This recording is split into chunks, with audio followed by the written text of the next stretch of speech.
अंतरराष्ट्रीय युवा विद्वान, जैन दर्शन में यूनिवर्सिटी टॉप व गोल्ड मेडलिस्ट, जैन सिद्धांत एवं न्याय विषयों को सरलता से समझाने वाले, यूएसए, इंग्लैंड, ऑस्ट्रेलिया आदि अनेक देशों में जैन धर्म की महती प्रभावना करने वाले, पंडित टोडरमल पुरस्कार, युवा विद्वत रत्न आदि अनेक पुरस्कारों से सम्मानित मूर्धन्य विद्वान डॉक्टर संजीव कुमार गोधा जयपुर द्वारा जानिए धर्म का मर्म।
नमो अरिहंताणं नमो सिद्धाणं नमो अय्यरियाणं नमो उवज्जायाणं नमो लोये सव्यसाहुणम् ओकारं बिन्दुसंयुक्तं नित्यं ध्यायन्ति योगिनः कामदं मोक्षदं चैव ओंकाराय नमो नमः अविरल शब्दघनो प्रक्षालित सकलभूतलमलकलङ्कः मुनिभिरुपासित तीर्था सरस्वती हरतु नो दुरितान् अज्ञानतिमिरान्धानां ज्ञानाञ्जनशलाकया चक्षुरुन्मिलितं येन तस्मै श्रीगुरुवे नमः। श्री परम गुरुवे नमः। परम्पराचार्य गुरुवे नमः। सकल कलुष विध्वंसकं श्रेयसां परिवर्धकं धर्म संबंधकं भव्य जीवमन प्रतिबोधकारकं पुण्य प्रकाशकं प्राप्तनाशकमिदं शास्त्रं श्री संयम प्रकाश नामधेयम् अस्य मूल ग्रंथकर्तारे श्री सर्वज्ञ देवास्त उत्तर ग्रंथकर्तारे श्री गणधर देवा प्रतिगणधर देवा तेषां स्नानुसारमासाद आचार्य श्री कुंत कुंदामनाय आचार्य सूर्यसागरेण विरचितं श्रोतारे सावधानतया शृण्वन्तु। मंगलम भगवान वीरो मंगलम गौतमो गणी मंगलम कुंद कुंदाद्यो जैन धर्मोस्तु मंगलम सर्वमंगलमांगल्यं सर्वकल्याणकारिकं प्रधानं सर्वधर्माणां जैनं जयतु शासनं जैनं जयतु शासनं जैनं जयतु शासनं। संयम प्रकाश नाम का ये ग्रंथ है, आचार्य सूर्य सागर जी द्वारा लिखी गई यह सुंदर रचना, और इस रचना के आधार से वनस्पति कायिक जीवों की चर्चा चल रही थी। जीवों के चार प्रकार, जीव के 4 प्रकार कहें या पृथ्वी आदि के 4 प्रकार कहें, जीव के तो नहीं थे, पृथ्वी जल अग्नि वायु आदि के इन सब के 4 प्रकार बताए जा रहे थे। आगे भी चल कर के थोड़ी बहुत चर्चा इस प्रकार की आएगी। यहाँ वनस्पति की चर्चा प्रारंभ कर दी थी और ये कहा जिस जीव के सचित्त वस्तु के ग्रहण नहीं करने के परिणाम होते हैं वह व्यक्ति अत्यंत भीगे हुए परिणामों वाला, अत्यंत सरल परिणामों वाला, जब उनके ऊपर पैर नहीं रख सकता है तो उसका सेवन कैसे करेगा। और इन सब बातों के पीछे वह याद करता है अपने अतीत को, वो याद करता है अपने इतिहास को, वो याद करता है भूतकाल की उन सब बातों को जिनसे उसे यह बात स्पष्ट होती है कि अरे अरे, जब मैं तिर्यंच दशा में था, जब मैं एकेंद्रीय दशा में था, जब मैं वनस्पति दशा में था, उस समय में लोग मेरे साथ क्या क्या सलूक करते थे, कैसा सलूक मेरे साथ में होता था। अब वैसा सलूक दोबारा मेरे साथ में नहीं हो, इसलिए कम से कम मुझे तो उन जीवों के प्रति करुणा का भाव रखना चाहिए। ये भाव हृदय में आता है। ज्ञानियों के हृदय में इस प्रकार का भाव आता है, ज्ञानियों की सोच इस प्रकार की होती है, ज्ञानियों का चिंतन इस प्रकार का होता है। माने बहुत उत्कृष्ट चिंतन होता है ज्ञानी जीवों का, और वे ज्ञानी जीव बराबर सोचते हैं कि अरे भैया मैं इसे नहीं बचा रहा हूँ, मैं इसे देख करके अपनी भूतकाल की परिस्थितियों को याद कर रहा हूँ, मुझे तिर्यंच नहीं दिख रहे हैं, मेरा अतीत दिखाई दे रहा है, मुझे ये वनस्पति नहीं दिख रही है, इस वनस्पति के माध्यम से मुझे मेरा भूतकाल दिखाई दे रहा है, इसमें मेरा फ्यूचर दिखाई दे रहा है, ये मेरा भविष्य है यदि मैं नहीं संभलूँगा तो, ये मेरा भूतकाल है यदि मैं नहीं संभलूँगा तो। इसलिए बारंबार संभलने की भावना भाना, बारंबार संभलने की प्रेरणा लेना और बारंबार संभलने का प्रयत्न करना। भूतकाल क्या था और भविष्य क्या होने वाला है, दोनों ही दशाओं को सामने दिखाते हैं। मैं कभी कभी ऐसी बात कहता हूँ, जो लोग आलू खाते हैं उन लोगों के संदर्भ में, कि आलू से तो इनका जन्म जन्मांतर का नाता है। जिन लोगों को बार बार समझाने पर भी जब वे लोग आलू नहीं छोड़ते हैं, उनसे आलू नहीं छूटता है, तो ये वाक्य हमारे मुख से सहज ही निकल जाता है। जो लोग समझा रहे होते हैं उनके लिए कि मत समझाओ, आलू से तो इनका जन्म जन्मांतरों का नाता है। नहीं समझे तो हम समझा देते हैं आपको कैसा इनका नाता है। इनका नाता जन्म जन्मांतरों से इस प्रकार का है कि अनंत काल तो इन्होंने निगोद में बिताया, आलू में बिताया। अब निकल करके आए तो आलू खाने लगे। क्यों? क्योंकि बाद में दोबारा इनको फिर आलू में ही पैदा होना है। हो गया ना जन्म जन्मांतर का नाता। कितने ही जन्म इन्होंने आलू में बिताए हैं, भविष्य का जीवन फिर दोबारा आलू में बिताना है। और अभी यदि आलू से निकल कर के बाहर आ गए हैं तो आलू से संबंध कैसे छोड़ सकते हैं, कैसे तोड़ सकते हैं। बाहर निकले हैं तो फिर आलू के साथ में संबंध जोड़े हुए हैं, आलू खाते रहते हैं। कैसा नाता दिखता है इनका। ऐसे ही जमीकंद के साथ में नाता दिखाई देता है। जमीकंद में था, जन्म लिया था, निकला तो जमीकंद खाता रहा और फिर दोबारा जमीकंद में जाकर के पैदा हो जाएगा। भैया ये सारी स्थिति तब तक ही है जब तक निज स्वरूप को नहीं जाना है। आत्म स्वरूप को जानने पहचानने के बाद सारी स्थितियां छूट जाती है। क्या एडवोकेट साहब, मैंने कहाँ छुड़ाया आपका आलू, आपका स्वयं ही आलू खाने का राग टूट गया। हम तो किसी को छुड़ाते नहीं हैं, हमारे कहने से आपने छोड़ा तो ये आपने अपने परिणामों से छोड़ा है। बहुत अच्छी बात है। माने हम तो ये कहना चाहते हैं कि भैया जब संभल जाओ बस तभी अच्छा है, जब सुधर जाओ तभी अच्छा है। देखिए वनस्पति की कहानी थोड़ी सी यहाँ सुनाना प्रारंभ कर रहे हैं। पेज नंबर 266 निकालिए। 266 2 फिर 6 और 6। क्या माने ऐसा भी कह सकते हैं 266 नंबर पेज है ना। ये दो प्रकार से निरूपण मिलता है 6 काय के जीवों के संदर्भ में। तो 6 काय के जीवों का सूचक है और वे 6 काय के जीव 2 प्रकार से होते हैं। क्या एक तो त्रस काय और एक स्थावर काय। इन 2 प्रकारों से 6 काय के जीव बन जाते हैं। ऐसा देखिए वनस्पति के भेद पढ़ते हैं यहाँ। वनस्पति नामक नाम कर्म के उदय से जो जीव संसार में वनस्पति शरीर को धारण करता है उसे वनस्पति कायिक कहा जाता है। ये तो वनस्पति कायिक जीवों का स्वरूप है इस प्रकार का। कौन सा जीव वनस्पति कायिक कहलाता है? कौन सा जीव वनस्पति कायिक होगा? अच्छा, पृथ्वी कायिक किसे कहेंगे? जो जीव पृथ्वी कायिक नाम कर्म के उदय से पृथ्वी शरीर को प्राप्त करता है उसे पृथ्वी कायिक कहेंगे। तो वनस्पति कायिक किसे कहें धर्मेंद्र जी? जो जीव वनस्पति कायिक नामक नाम कर्म के उदय से और वनस्पति शरीर को धारण कर रहा है, वो वनस्पति कायिक कहलाता है। वनस्पति दो प्रकार के हैं, वनस्पति के दो भेद हैं। थोड़ी अच्छी चर्चा है, स्वस्थ चर्चा है, थोड़ा ध्यान से देखना, क्योंकि थोड़े थोड़े भ्रमित भी होते रहते हैं इस विषय में।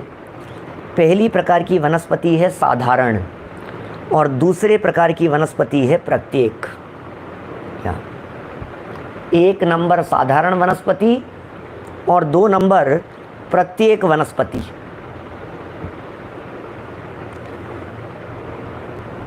साधारण वनस्पति क्या होती है? साधारण वनस्पति कहाँ होती है? साधारण वनस्पति किसे कहते हैं?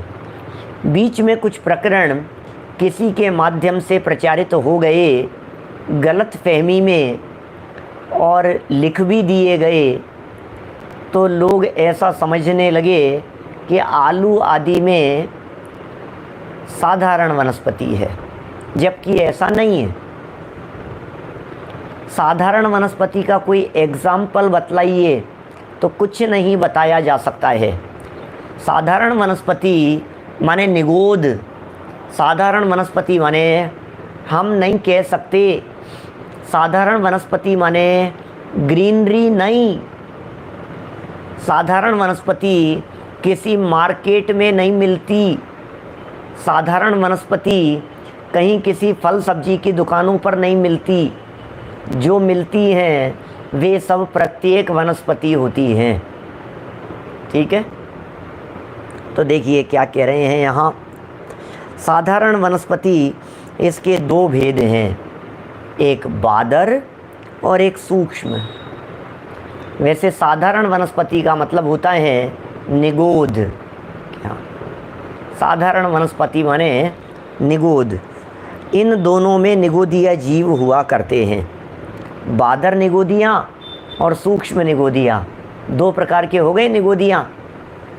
देखिए, बहुत बातें आप सब जानते भी हैं, मेरे से बहुत लंबे समय से सब साधर्मी लोग जुड़े हुए हैं, इसलिए उन बातों को रिवीजन भी होता रहता है, बातें पक्की भी होती रहती है और ठोस हो जाएंगी ये सारी बातें, मजबूत यदि आप रहेंगे तो। देखिए, 2 तरह के निगोदिया हो गए, एक बादर निगोदिया और एक सूक्ष्म निगोदिया। एक का नाम बादर निगोदिया, एक का नाम सूक्ष्म निगोदिया। अकेले निगोदिया ही सूक्ष्म बादर नहीं होते। जो लोग नोट करते हैं वे बराबर ढंग से लिखें। निगोदिया तो सूक्ष्म बादर होते ही हैं, लेकिन निगोदिया के अलावा पृथ्वी कायिक भी सूक्ष्म बादर होते हैं, जल कायिक भी सूक्ष्म बादर होते हैं, अग्नि कायिक भी सूक्ष्म बादर होते हैं, वायु कायिक भी सूक्ष्म बादर होते हैं। और वनस्पति में साधारण वनस्पति, ध्यान दीजिएगा, वापस बोलता हूँ, पृथ्वी जल अग्नि वायु, विवेक सिंह जी, पृथ्वी जल अग्नि वायु, ये चारों सूक्ष्म भी और ये चारों बादर भी। क्या?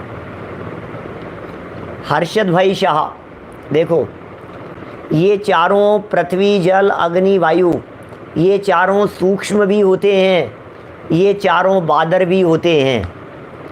अभी आपके और आपके सामने लगी हुई टीवी की स्क्रीन के, आपके और आपके सामने रखे हुए मोबाइल की स्क्रीन के बीच में भी असंख्यात पृथ्वी कायिक जीव हैं, असंख्यात जल कायिक जीव हैं, असंख्यात वायु कायिक जीव हैं, असंख्यात अग्नि कायिक जीव हैं।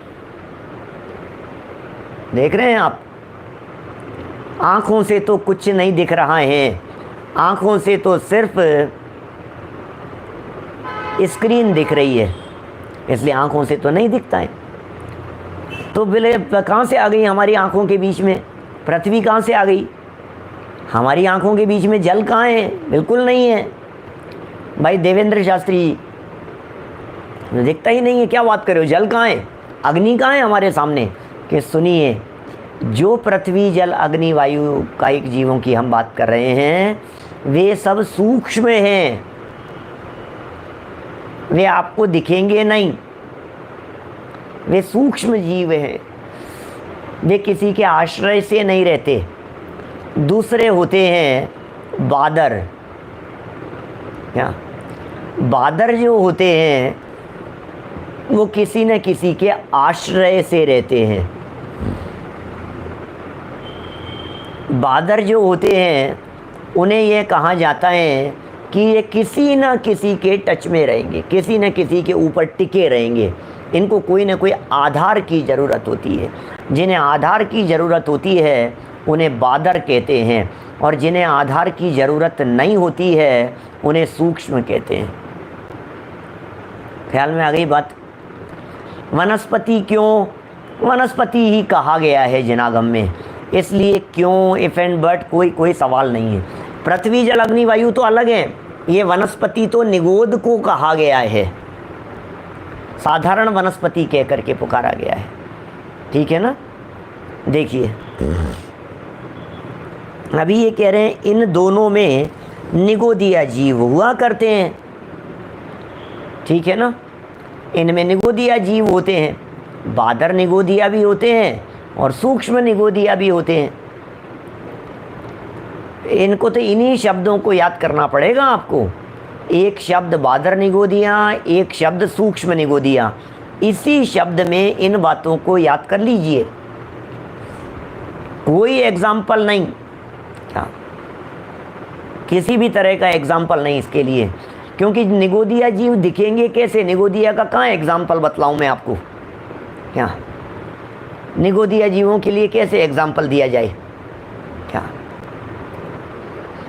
निगोद जो होते हैं ये एक इंद्रिय जीव होते हैं ना? क्या प्रज्ञेश भाई, निगोदिया जीव कितने इंद्रिय हैं? ये साहब एक इंद्रिय। निगोदिया जीव कौन सी गति के हैं?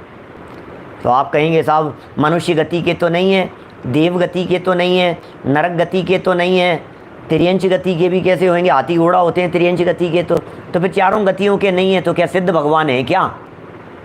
कि नहीं, सिद्ध भगवान कैसे होंगे?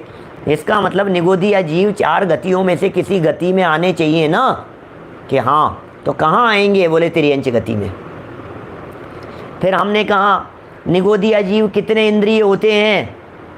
ये साहब पंचेंद्रिय नहीं होते, चार इंद्रिय नहीं होते, तीन इंद्रिय नहीं होते, दो इंद्रिय नहीं होते, तो एक इंद्रिय कि कहीं तो रखना ही पड़ेगा। कि नहीं कोई इंद्रियां नहीं होती तो सिद्ध भगवान मानना पड़ेगा उनको, कि नहीं कोई तो मानना पड़ेगा। तो फिर निगोदिया जीवों के एक इंद्रियपना सिद्ध होता है। ठीक है, तो त्रियंच गति के हो गए, एक इंद्रिय हो गए। अच्छा, एक इंद्रिय जीव कितने प्रकार के होते हैं? तो कहा 5 प्रकार के। पृथ्वी कायिक, जल कायिक, अग्नि कायिक, वायु कायिक, वनस्पति कायिक। एक इंद्रिय जीव 5 प्रकार के होते हैं। क्या निगोदिया जीवों को एक इंद्रिय तो कह दिया आपने। अब निगोदिया जीव 5 प्रकार के, मतलब एक इंद्रिय जीव 5 प्रकार के हैं। तो निगोदिया पृथ्वी कायिक है क्या? बोले नहीं, पृथ्वी तो नहीं है। तो जल कायिक है क्या? बोले जल भी नहीं है। तो निगोदिया अग्नि कायिक है क्या? कि वो भी नहीं है। तो फिर निगोदिया वायु कायिक है क्या? कि बोले वो भी नहीं है। फिर निगोदिया वनस्पति कायिक, यदि ये भी नहीं होगा तो फिर निगोदिया एकेंद्रीय कैसे होगा? तो कहीं तो रखना पड़ेगा ना उनको, कहीं तो बिठाना पड़ेगा ना। एकेंद्रीय हैं, त्रियंच गति के जीव हैं, तो उनको बिठाया कहाँ भाई ओजस? उनको बिठाया हमने उन निगोदिया जीवों को वनस्पति में। तो बोले यार वनस्पति तो जैसे पृथ्वी दिख रही है वैसे वनस्पति दिख रही है। बोले नहीं, वनस्पति के 2 हिस्से कर दो, एक साधारण वनस्पति, एक प्रत्येक वनस्पति। इसलिए साधारण वनस्पति को निगोद कह दिया गया। तो फिर साहब इसी तरह से पृथ्वी में भी कह देते कि नहीं कह सकते, क्योंकि पृथ्वी का एक जीवों का जो शरीर होता है वो निगोद रहित होता है, उसमें निगोद नहीं होता। जल कायिक जीवों के शरीर में निगोद नहीं होता। अग्नि कायिक जीवों के शरीर में निगोद राशि नहीं होती। वायु कायिक जीवों के शरीर में निगोद राशि नहीं होती।